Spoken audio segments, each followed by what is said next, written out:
Всем привет, друзья! Я сейчас нахожусь в аэропорту Борисполь, это Киев, и сюда приезжает мой друг с Австралии. Помните, мы разговаривали с ним, звонил в Сидней. Now we are talking via Skype, but in few months we will be talking one by one. Так вот, он сегодня в Киеве, и будем здесь. Познакомимся первый раз в жизни. Вообще волшебно, никогда не виделись, познакомились в Ютубе, в комментариях. И сейчас мы познакомимся вживую. Друзья, я всегда мечтал так сделать, вот у меня выпал шанс, в общем. Будем встречать Эрика с такой вот штукой. Но на самом деле я написал неправильно его имя, здесь буква С, поэтому я, пожалуй, ее спрячу в рюкзак. Я не могу поверить в то, что YouTube так объединяет людей. Он мне написал в комментарии как-то под видео с Кракова. И теперь через полгода мы с ним увидимся вживую в Киеве. Он прилетел с Австралии. Фантастика просто. Возможно, мы еще с ним увидимся, но я пока буду держать это в секрете. Возможно, мы увидимся с ним в другой стране очень скоро. Круто, невероятно, я прям уже can't wait to meet him. Hi, nice to meet you. Good to see you. Come on.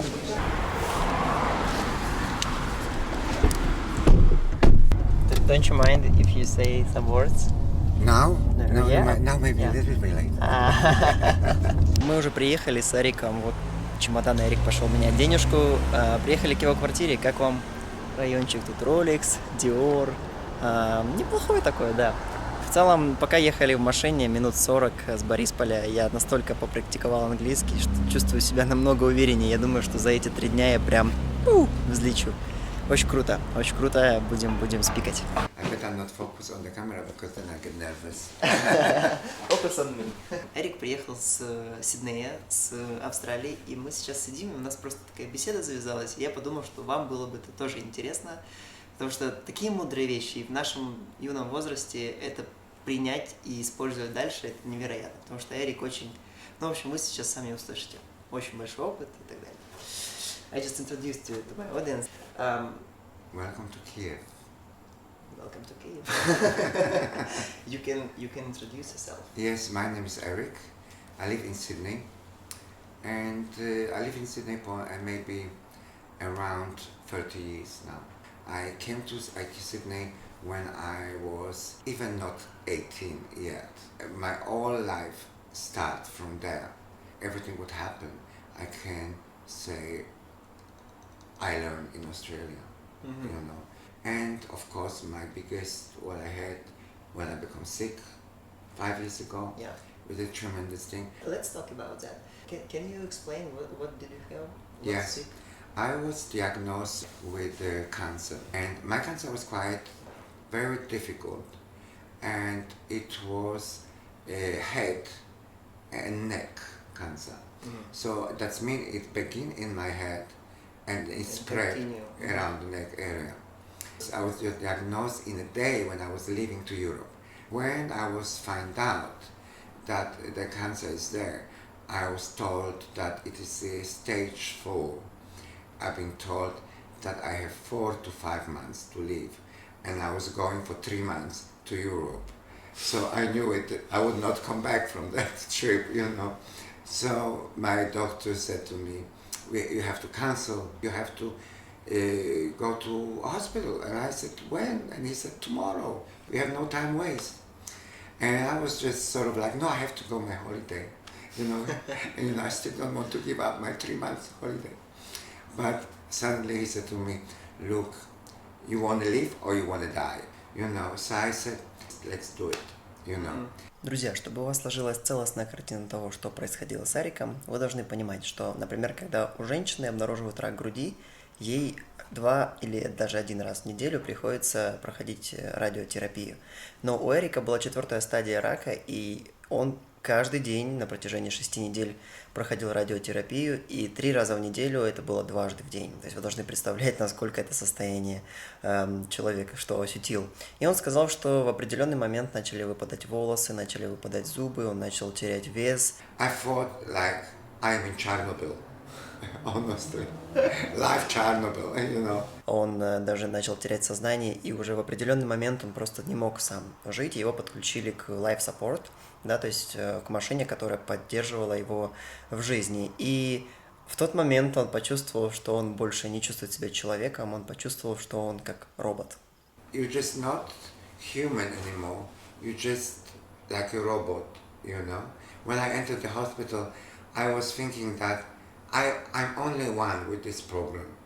But when I was entered the hospital, I saw people from everywhere. And you know, I was an older person, but I saw people 20s, 19, 25, 27. It's the same problem. The same problem what I am. And I start realize to be sick like that is not only to be sick, but it's also learning experience how to deal with that. Yeah, and I survived. It was a very difficult road. I learned from them that you're not allowed to be sorry for yourself. That's number one. You're not allowed to lose hope. You're not allowed to feel negative. You have to be positive. You taking 50 tablets? Who cares? I take 50 tablets.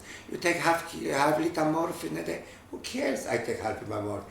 You know, my sister told me you may be drug addict. Well, who cares? I am a drug. Whitney Houston was famous as a drug addict. I use for my health purpose, you know. At least I'm trying to be alive, you know, and I survive. И Эрик выжил в то время, когда большинство молодых ребят, которые были с ним в палате, в больнице и так далее, им не удалось справиться с болезнью, Эрик все-таки справился, он как счастливчик, и он выжил. И для него этот момент стал довольно стрессовым, потому что он не понимал, почему так в жизни все несправедливо, почему он, человек в возрасте, который, в принципе, прожил жизнь, посетил множество стран в мире, и который почувствовал, да, жизнь на вкус, он выживает, а те молодые ребята, которые только начали свой путь, они почему-то не выживают. Но этот опыт для него стал таким знаковым и открыл ему глаза на многие вещи. So what did you learn about it? I learned about that we are focused too much time on things what are really not important, you know. But actually we not focus on these little things what are really very important.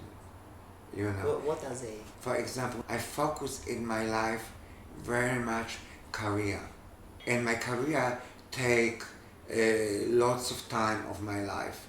I spent at work 12 hours, sometimes 14 hours, because I thought I wanted to be the top. I wanted right to the top. I wanted to think, and I said I'm the director of whatever. But when I become sick, I noticed this is not important anymore. You know, this is why this is important. And when I spend time with my friends now, we truly enjoy each other different now. Before we talk, hey, I want to buy myself this car and this car. Now we don't talk about those things. It's not important anymore. We're talking about, okay, let's go. We go to maybe this place. It's nice. Spend the time with this place. You know, and really appreciated the time what you have around you, what you can do. You like vlogging, you have to vlog. You have to do it. You have to show the people that in the life there is so much more. You should not waste time on these things what really is not important. Not important. You know? And that's what I live my life. В целом, друзья, общение с Эриком для меня было прям очень кстати, и, знаете, вот такие люди, такие встречи, они всегда не случайные. Вот для меня встреча с Эриком стала знаком того, что, стала точнее подтверждением того, что нужно заниматься только теми вещами, которые действительно имеют значение, не распыляться на какие-то ненужные, вообще навязанные нам вещи, задачи, делать то, что приносит пользу людям, делиться, а не брать себе, да. Понятно, что, как он сказал, enjoy your life, but share with somebody. То есть действительно наслаждайся своей жизнью, но и не забывай делиться, не забывай ценить каждый день, каждую минуту, потому что никогда не знаешь, когда придет твой последний день. И каждый час, который ты проводишь сегодня, завтра, послезавтра, это может стать последним часом твоей жизни, поэтому, дружище, занимайся теми вещами, которые действительно ценны, которые действительно имеют значение в этом мире, и не только для тебя, и для твоих окружающих, близких, знакомых, любимых и так далее. Вот такое интервью у нас получилось, друзья. Надеюсь, что вы досмотрели до конца. Если вы досмотрели, вам отдельный респект от меня. Это действительно важно и ценно в наши молодые годы, да, в наше время. Брать этот опыт, перенимать и использовать в своей жизни, не допускать ошибок, не понять это в 50 лет, а понять это в 20, в 30. Это гораздо лучше, согласитесь. Поэтому Спасибо, что смотрели, поделитесь этим видео с друзьями, если вам это понравилось. Конечно же, не забудьте поддержать лайком, если вы нашли какую-то ценную информацию для себя. Ну и на канал не забудьте подписаться, друзья. Это будет приятно. Спасибо вам за просмотр и до встречи в новых видео.